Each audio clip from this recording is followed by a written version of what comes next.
Hello, I'm Kevin Berger. More than 18 million children of single mothers are living in poverty in the U.S.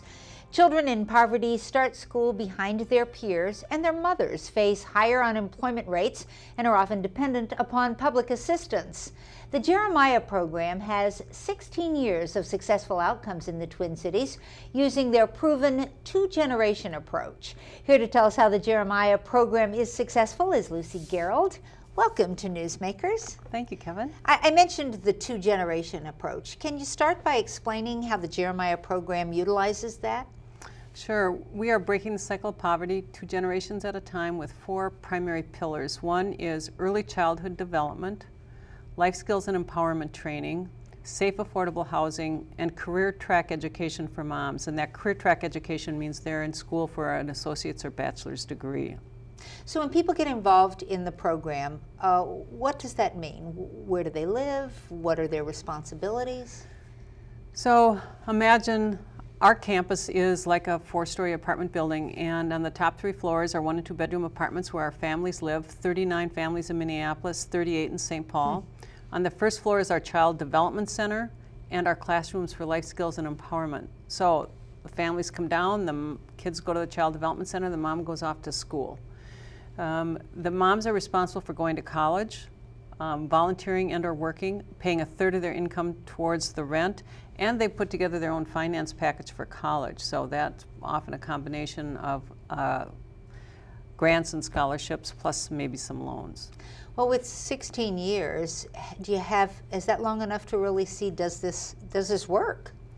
A number of indicators. One is that the moms that we serve have less than a 5% chance of graduating from college without the kind of supports of Jeremiah. Statistically, the obstacles are just too great.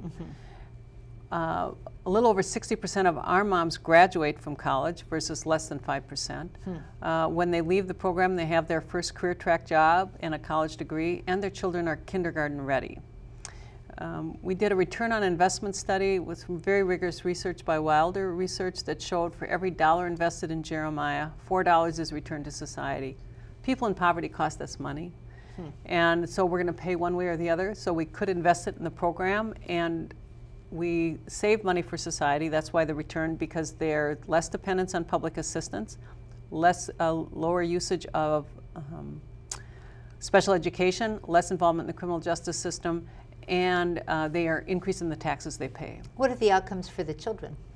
The children have a much more stable, violence-free environment where they can learn and thrive, and being kindergarten ready and being at or above their own development level of where they're expected.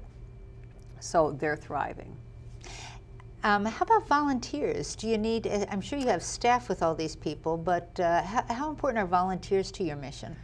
It's not a nice to have, it's a need to have.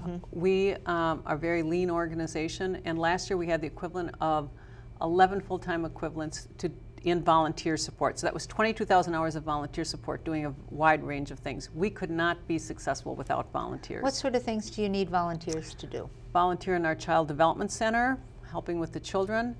We have Cook for Kids, which is a meal provided before evening programming. Sitting at a hospitality desk, greeting people when they come in. Life skills facilitators and empowerment teachers are all volunteers, so it's a wide range. I've heard you say the word empowerment a couple of times. That seems like that's a key word. Can you explain that? Very key. It is really based on cognitive restructuring, the science of the mind, going from feeling powerless to feeling powerful. Instead of being a victim, taking responsibility. Lucy Gerald, thanks so much for telling us about the Jeremiah program. If you'd like to learn more, they've got a fundraiser coming up. If you're interested in volunteering, here's their website, JeremiahProgram.org. Thanks for watching.